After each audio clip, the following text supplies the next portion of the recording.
Today we are going to look at using Google Sheets, specifically the Scatterplot chart, to check out both relationships between variables and also outliers in those relationships. We're talking about both because they are quite related, and I'll get into that as we go through this tutorial. What we're looking at here is person level, teacher level pay for teachers across the state of Texas. I've taken a subset, only about 3,000 rows, so we can work a little bit quickly. First thing we want to do is start with a question. My question today is employee pay dependent on the employee's experience level? So that's going to be the question that I'm testing here with my scatter plot. So what I want to do first is select the two columns. You can either do it with a optional select, or you can just select all of them. We can filter down later, but try only to get the data that you actually are going to use in your chart. Okay, we select that data and we go to Insert, Chart. It's going to give us what it thinks that we want. We generally don't want that. So again, we come over here to the chart editor that popped up. We look at chart type, and we're going to scroll down, and we've got this scatter chart. We've also got this bubble chart. That'll give us an extra variable to work with, but for today, we're just going to look at the scatter. Okay.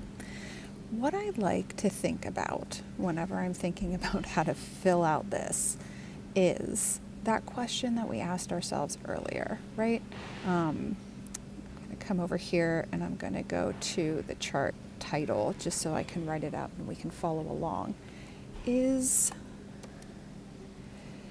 pay dependent, I can't spell, dependent on experience level?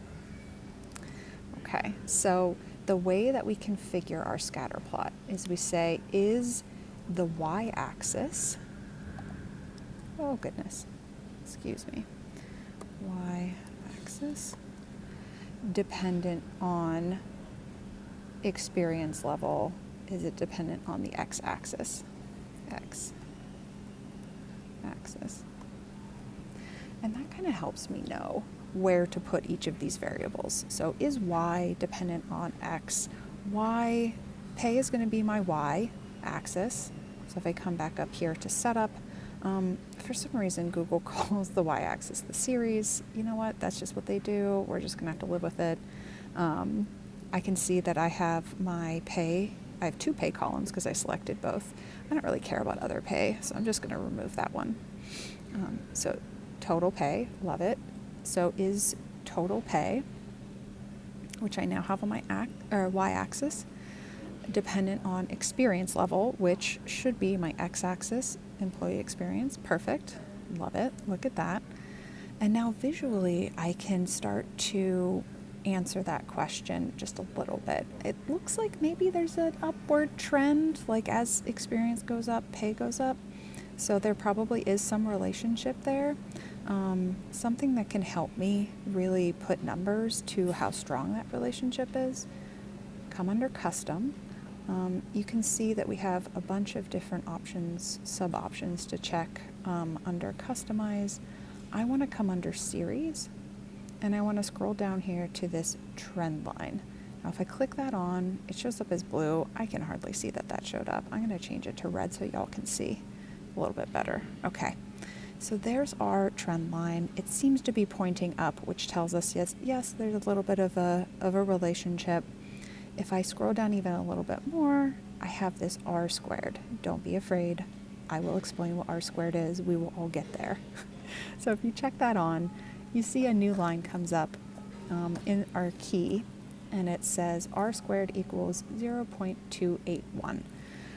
Okay, a couple of things about r squared. R squared is always going to be between 0 and 1, and it is telling us how well X, experience level, defines Y, pay. Okay, so I can kind of read this as a percentage. I can say that 28% of the records in my data set are explained by experience level. That's a simplification of what R squared is for anybody who actually knows stats, but just know that that is like a good way to kind of start approaching this R squared number. Now, why does that matter here? It matters here because there is some relationship. Remember I said it's always going to be between 0 and 1. So like 0.8 would be super strong. It would say this is always related, right? Experience is not always, but like 80% of the time, experience level is going to explain a person's pay. I'm in an airport, excuse that. Now, because this is only like about 28%, what this is telling us is that teacher pay is complicated. It is not only explained by experience. And we can use that as we're looking for outliers. What we can say is, okay, I'm only going to look for the most extreme, because maybe some of these that are a little bit closer to the line, my trend line, are going to be just, not true concerning outliers. They're just going to be the result of there being multiple variables that affect pay. So again, I'm like, this is a tough chart for me to look at with it being so small. I'm going to come up to these lines. I'm going to say move to my own sheet or move to its own sheet. And then I can start hovering and seeing that, oh, okay, I think there are 13 employees with pay that is this high. I'm sorry, not 13 employees. There is an employee. Every one of these dots is one employee.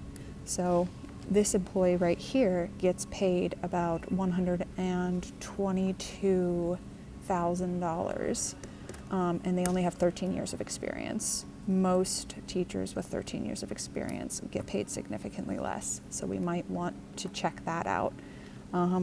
Same as this person over here who has 42 years of experience and is only earning $22,000. There might be something going on there that we would want to check out.